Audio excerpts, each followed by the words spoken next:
අපි කලින් වීඩියෝ එකක් කතා කරේ මෛත්‍රීපාල සිරිසේන මහත්මයාගේ ආණ්ඩු කාලය ගැන. ඉතින් අපි අද වීඩියෝ එකෙන් කතා කරන්නේ මෛත්‍රීපාල සිරිසේන මහත්මයා පරාජයට පත් වූ දින සිට දේශපාලන විකාශනය ගැන. 2015 ජනාධිපතිවරණය පරාජයට පත් වුණාට පස්සේ මහින්ද රාජපක්ෂ මහත්මයා ශ්‍රී ලංකා පොදු ජන පෙරමුණ ආරම්භ කරනවා. ඉතින් ශ්‍රී ලංකා පොදු ජන පෙරමුණේ ඡන්ද ඉල්ලලා 2019 ජනාධිපතිවරණය ගෝඨාභය රාජපක්ෂ මහත්මයා ජයග්‍රහණය කරනවා. ගෝඨාභය රාජපක්ෂ මහත්මයාගේ සම්පූර්ණ නම නන්දසේන ගෝඨාභය රාජපක්ෂ. මෙතුමා උපත ලබන්නේ 1949 ජූනි 20 වෙනිදා. 1971 ඉඳන් 1991 දක්වා මෙතුමා යුද හමුදාවේ සේවය කරනවා. 1991 විශ්‍රාම යන්නේ කර්නල් ලුතිනල් තනතුරේ.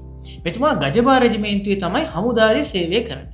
2005 ඉඳන් 2015 දක්වා ආරක්ෂක ලේකම් ධූරයේ සේවය කරනවා. මෙතුමාගේ ජනාධිපති කාල ධූරයේදී මෙතුමා කොළඹ ලස්සන කරන්න ව්‍යාපෘති ආරම්භ කරනවා.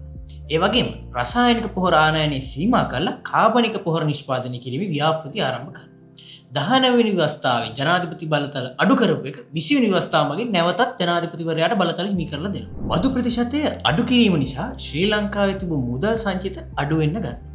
මේ හින්දා ශ්‍රී ලංකාව තුළ කෙමෙන් ආර්ථිකය කඩා වැටීමට අඩිතාලම් වැඩිනවා. ටික කාලයක් යද්දී ශ්‍රී ලංකාව තුළ ඉන්ධන පෝලිම්, ගෑස් පෝලිම් සහ එදිනෙදා අත්‍යවශ්‍ය භාණ්ඩවලට පෝලිම් ඇතිවීම ආරම්භ වෙනවා.